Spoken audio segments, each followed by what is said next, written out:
আসসালামু আলাইকুম ভিউয়ার্স, কেমন আছেন? আশা করি সবাই ভালো আছেন, আমিও ভালো আছি। তো অনেক দিন যাবৎ কোনো ভিডিও দেওয়া হয় না, যার কারণে ভাবলাম যে আজকে একটা ভিডিও বানাই। অনেক দিন, প্রায় 10-12 দিন থেকে কোনো ভিডিও আপলোড করি নাই, কারণ একটু ব্যস্ত ছিলাম, যার কারণে ভিডিও আপলোড করতে পারি নাই। তো আজকে ভিডিও করতে চলে আসলাম। তো এই কয়দিন কিন্তু প্রচুর পরিমাণে বৃষ্টি ছিল, একটানা কিন্তু অনেক দিন বৃষ্টি ছিল সবখানেই। দেশের বিভিন্ন জেলায়, সব জেলায় মোটামুটি বৃষ্টি নামছে সারাদিন। তো আমাদের এখানেও হয়েছে। বৃষ্টি হলে কি আমার আর কি ঘাস নিয়ে কোনো সমস্যা নেই। অনেকে আছে যে বৃষ্টি হলে তাদের ছাগলগুলোকে ঘাস খাওয়াইতে সমস্যা। তো আমার দেখেন, এই যে এখানে যে খ্যাটটা, এইটা ভিতরে কিন্তু পুরা ঘাস দিয়ে ভরা, ঠিক আছে? তো এগুলা কিন্তু ছাগলের জন্যই। তো এই খ্যাতটা মূলত আমাদের না, আমার একটা কাকার খ্যাত, সে গরু পালে, বাট তার গরুকে সে এই ঘাস খাওয়ায় না। তাদের লাগানো ঘাস আছে আলাদা করে 3-4 জায়গায় জমিতে। তো এই যে এই ঘাসগুলো, এগুলাকে নেপিয়ার ঘাস বলে, আমি জানি না।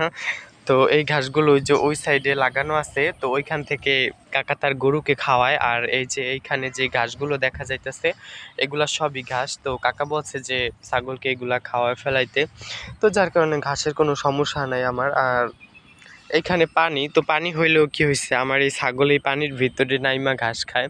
তো আমি নামাই না, যেহেতু উপরে ঘাস আছে শুকনার ভিতরে। তো পানিতে নামাইলে দেখা গেছে যে এদের ঠান্ডা লাগতে পারে। তো কার এলাকায় কি অবস্থা জানি না, কমেন্ট করে জানাবেন। বৃষ্টি বাদলে কি কত দুঃখ হয়েছে, বা আপনাদের এলাকার মাঠে ঘাটে চক পানিতে ভরে গেছে কিনা। আমাদের এইখানে পানি হয়, কিন্তু বেশি হয় না, মানে এই যে যেরকম দেখতেছেন এইরকমই। তো এর আগের বছর একটু বেশি পানি হয়েছিল আমার হওয়া হইতে, আমি এই চকে কখনো পানি দেখি নাই। এই যে বৃষ্টিতে যেই পানিগুলো জমছে এইগুলাই, ঠিক আছে? এর বেশি আর আমাদের এখানে পানি হয় না। কিন্তু একবার হয়েছিল, একবার অনেকখানি পানি হয়েছিল এর আগের বছর। তো ওইখান দিয়ে পুরো তলায় গেছিল পানিতে, তখন একটু সমস্যা হয়েছে। আর পানিটা তেমন 15 দিনের মতো ছিল, পানি হইয়া 15 দিন ছিল। তো আমার ছাগলের ঘাস নিয়ে কোনো সমস্যা নাই। তো দেখতেই পাচ্ছেন আমার ছাগলগুলো তো মোটামুটি ভালোই আছে, যা আছে মাশাল্লাহ। অনেকেটা তো আছে এরকম ঘাস খাইতেও পারে না, চাইলেও দিতে পারে না পানির জন্য। তো কার এলাকায় কি অবস্থা, কমেন্ট করে জানাবেন। তো ভিউয়ার্স, ভালো থাকবেন সবাই, আর আমার এই ছোট্ট খামারের জন্য দোয়া করবেন।